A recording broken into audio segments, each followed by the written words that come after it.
Bien avant qu'Hollywood n'invente Ivan Drago, la boxe avait déjà son personnage réel. Il voulait seulement battre Mohamed Ali. You said that you'll be able to finish the business within 10 rounds. 8 rounds. 8 rounds. Don't put 2 extra rounds on it. Ce n'étaient pas les paroles d'un méchant de film, elles venaient d'un combattant impitoyable. Et il était sur le point de prouver que même le plus grand pouvait atteindre sa limite. Non pas une, mais 2 fois. Son nom est Joe Bugner. Le jour de la Saint-Valentin 1973, au Convention Center Arena de Las Vegas. Quand le légendaire Mohamed Ali est revenu triomphant sur le ring après une pause forcée, dans l'espoir de se rétablir et de retrouver son statut de meilleur poids lourd du monde. Mais ce soir-là, il allait affronter Joe Bugner, surnommé par beaucoup l'Ivan Drago réel. Mesurant 1,95 mètres et pesant près de 100 kg de muscles purs, ce jeune poids lourd européen a défié Ali, déterminé à mettre fin au mythe. And I feel so confident that this is going to be broken here. You know that I feel that he's falling apart, and this is the place where he's going to lose. Avant même leur première rencontre, Joe Bugner terrorisait déjà la division des poids lourds.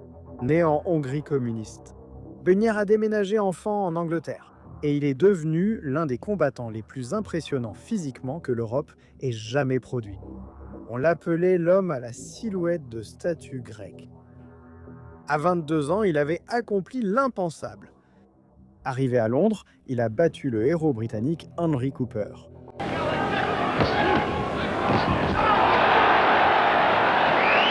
Bugner, from taking a big right hand, comes immediately back with the left hand, the 55.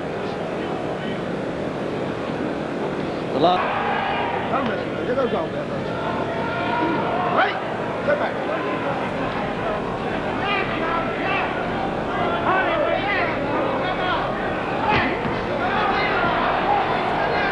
Cooper's left eye looking a little red. It's the one that tends to go first, if anything. They find that amazing. Le public britannique était furieux.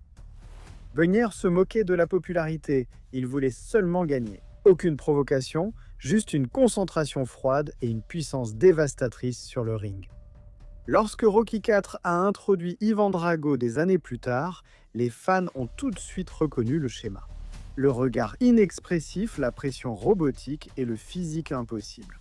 Drago était fictif, Bugner réel. En février 1973, Muhammad Ali allait découvrir à quel point c'était réel. Les amateurs du monde entier étaient perplexes. Beaucoup doutaient que Bugner puisse survivre face au légendaire Ali, et ils plaisantaient sur le round où Ali endormirait le géant. Cependant, en même temps, il y avait un espoir silencieux que le Hongrois Ivan Drago fasse saigner Ali et prenne sa place parmi les plus grands. Mais avant le combat, Ali a fait ce qu'il savait faire de mieux. Il a eu recours à ses tactiques et stratégies psychologiques habituelles, a lancé des blagues pleines d'esprit et a fait des prédictions audacieuses. En tant que grand favori, avec une cote de 8 contre 1, il a déclaré avec confiance aux médias qu'il mettrait Bugner KO au 7e round. The heavyweight champion of all of them men, all those Caucasians, he's the baddest whitey they got. Oh, you will know about the St. Valentine's Day's massacre. No, I'm predicting round 7. That's my prediction already. Round 7, not round 6, not round 8, but round 7. Get 7, he might go to heaven. Ali adorait les jeux psychologiques et cherchait constamment des moyens de déstabiliser son adversaire. Mais Bugner n'a pas réagi. Aucune colère ni plaisanterie, ni tentative de le provoquer, juste ce regard froid et la volonté de détruire le mythe. He created this myth, you know, where he's the supreme thing, and a lot of people believe in this. And it'll be my job to break this. And I feel so confident that this is going to be broken here.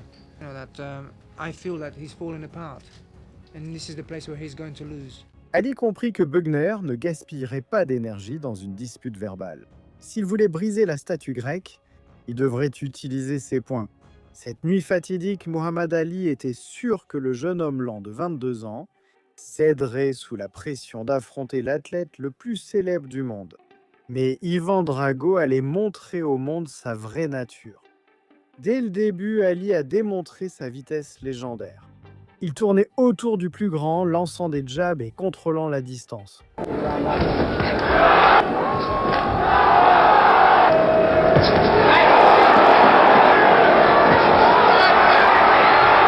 Juste avant la fin du premier round, Ali a ouvert une coupure au-dessus de l'œil de Bugner avec son célèbre direct du droit. Et il semblait que ce n'était qu'une question de temps avant que le Hongrois Ivan Drago ne soit exposé comme un imposteur.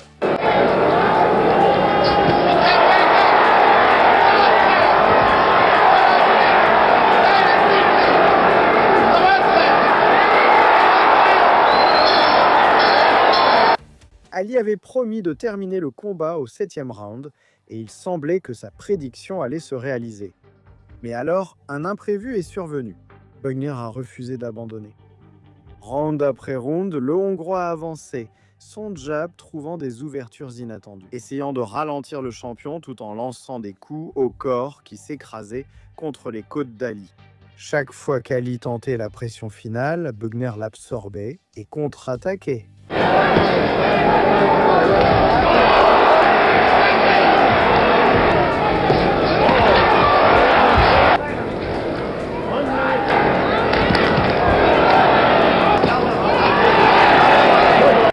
Au 7e round, Ali avait prédit que ce serait le dernier pour Bugner. Joe restait debout, fort, et il répondait même avec ses propres coups puissants.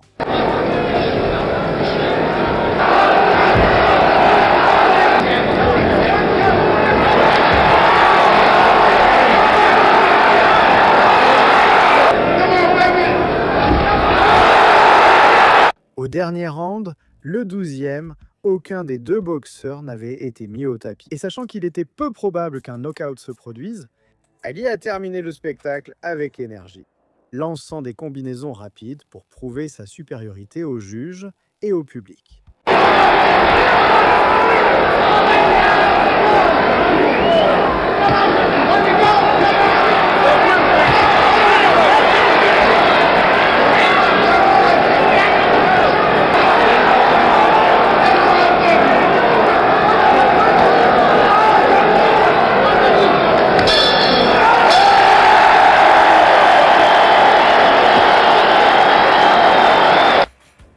Après 12 rounds intenses, la cloche a sonné sans qu'aucun des deux ne tombe. Bien que Muhammad Ali ait gagné au point, il n'a pas tenu sa promesse. Le plus grand poids lourd venait d'être battu par un jeune Hongrois de 22 ans. Et il était clair que la vitesse et la puissance d'Ali n'étaient plus les mêmes que dans sa jeunesse. Son aura d'invincibilité se fissurait. Moins de 2 mois plus tard, Ali affronta Ken Norton, qui lui brisa la mâchoire et infligea une défaite. Mais pendant qu'Ali récupérait, Bugner visait une opportunité supérieure. Après avoir poussé Ali à la limite, Bugner n'était pas satisfait. Il en voulait plus. Quelques mois plus tard, il est monté sur le ring contre Joe Frazier, le même homme qui avait infligé à Muhammad Ali sa première défaite professionnelle lors du combat du siècle. In the bright pink trunks, Joe, all kinds of punishment as he has demonstrated performance in that first round against the inside. That vital left hook that Frazier must have operating. Both men came to fight. In rounds 1, 2, and 3, we have now passed to round 4. Joe Frazier is a 4-1 shot, but as he came out, I guess a man like Frazier, you would think he would tug him up a little bit, because Frazier likes to go low and sometimes he is. Pendant 12 rounds à Londres, Bugner a encaissé tout ce que Smoking Joe lui a lancé. Les crochets gauches légendaires de Frazier, sa pression implacable, son agressivité étouffante. Bien que Bugner ait perdu au point, il n'est jamais tombé au sol. Certains affirment que Frazier lui aurait dit après le combat « Tu es un gars coriace ». Au cours des 2 années suivantes, Bugner a obtenu 8 victoires consécutives. Il a récupéré le titre européen des poids lourds et il a atteint la 5e place mondiale. Le destin a écrit le scénario parfait. 6 mois plus tard, Ali a pris sa revanche contre Norton et a battu à nouveau Joe Frazier. Et en 1974, Ali a surpris le monde en mettant knock-out le nouveau poids, lourd puissant, George Foreman. Lors du Rumble in the Jungle, il a récupéré le titre mondial et prouvé qu'il restait le meilleur. Pendant que tout cela se passait, Joe Bugner continuait de rêver d'une chance pour le championnat du monde des poids lourds. Enfin, le destin lui a offert une seconde chance avec plus d'enjeux que jamais. Car il se préparait pour un autre combat face à Mohamed Ali. Comme d'habitude, Ali a essayé de rentrer dans la tête de Bugner pendant la pesée. Mais Bugner est resté aussi calme que d'habitude.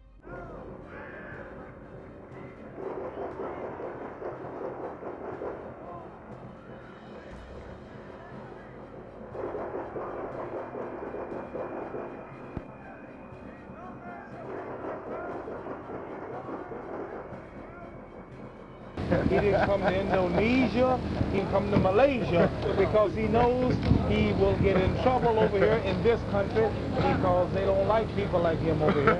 And all I got to do is get the word and we'll bump him off. Et le 1er juillet 1975, à Kuala Lumpur, en Malaisie. Plus de 32 degrés Celsius et une humidité étouffante ont accueilli Muhammad Ali et Joe Bugner. Au stade Merdeka, alors que le public attendait impatiemment l'affrontement entre ces deux guerriers, à nouveau, il ne s'agissait pas seulement d'une revanche, mais d'un combat pour le titre mondial des poids lourds. Queen's Rounds. Le vainqueur remportait tout. Ali avait changé depuis leur première rencontre. Le Rumble in the Jungle avait montré qu'il savait encore faire de la magie lors des grands enjeux. Mais à 33 ans, le temps commençait à laisser des traces sur lui. À 25 ans, Bounier avait aussi évolué avec 2 ans d'expérience en plus. 2 années de plus à renforcer cette mâchoire de granit. Et cette fois, il n'était pas l'inconnu perdant. Classé 5e mondial chez les poids lourds, il pensait que son heure était venue. Everything's been done with the legs, but not much with the fists. This is all design. Ali a tout donné dans l'attaque. La chaleur tropicale était brutale, mais il bougeait encore. Ses combinaisons étaient précises, son jeu de jambes était le classique d'Ali. Durant la première moitié du combat, il a pris un net avantage au point. Mais Bounier n'allait pas abandonner. Against Foreman. Ali's still making most of the running. Round après round, le Hongrois a maintenu la pression malgré de dures combinaisons.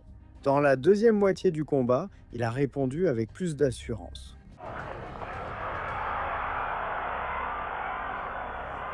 Buckner now beginning to show some little bursts of ferocity.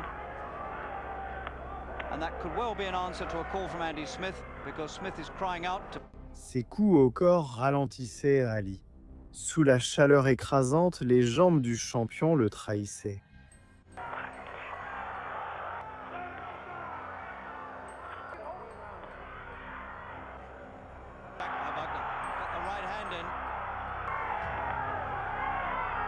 Of the man who usually does the opposite to what... Ali a tout essayé. Il a poussé Bugner contre les cordes à plusieurs reprises et a même tenté ses tactiques psychologiques en tapant les fesses de Bugner pendant le combat. Ali slithering and sliding all over the place to get off those ropes, and he taps Bugner on the bottom, and Bugner has to smile, and the crowd love it. Mais Bugner n'a pas cédé. Il est resté calme et a attendu une occasion claire. Durant le championnat, les deux hommes combattaient seulement par leur volonté. Dans les dernières minutes, Ali a puisé dans ses forces pour lancer des combinaisons, tentant désespérément le knockout. Ali a attaqué de toutes ses forces, mais Bounier n'est pas tombé. Il était épuisé, en sang, mal en point, mais il restait debout. Coming up at the side of Dai on Ali's face.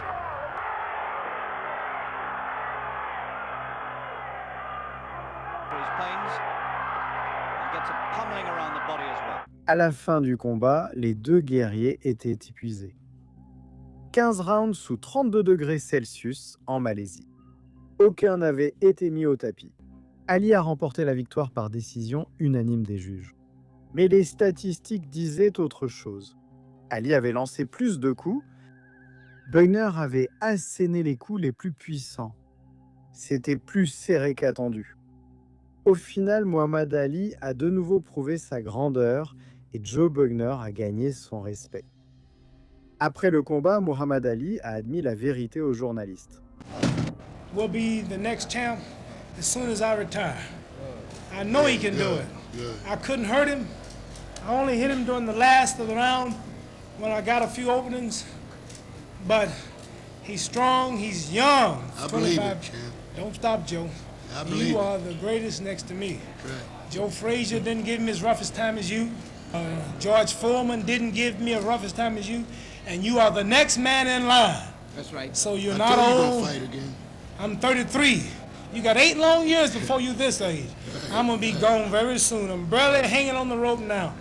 So just lay dead, stay in shape, because this is your world. You have the complexion, the connection to get the complexion, and you have the skill and the will to do the job. Right, right. Le meilleur champion poids lourd de l'histoire venait d'avouer que l'Ivan Drago de la vraie vie était tout simplement trop dur à battre. Joe Bugner ne s'est jamais devenu champion du monde, mais il a fait sans doute encore plus impressionnant. Il reste le seul homme de l'histoire à avoir affronté Mohamed Ali et Joe Frazier lors de combats professionnels consécutifs. 27 rounds contre Ali, 12 rounds contre Frazier, sans jamais être mis knock-out. Des années plus tard, Rocky IV a présenté Ivan Drago au monde. Les amateurs de boxe n'avaient même pas besoin qu'Hollywood leur montre une machine indestructible et sans émotion venue d'Europe de l'Est. Ils connaissaient déjà la réalité. Joe Bugner.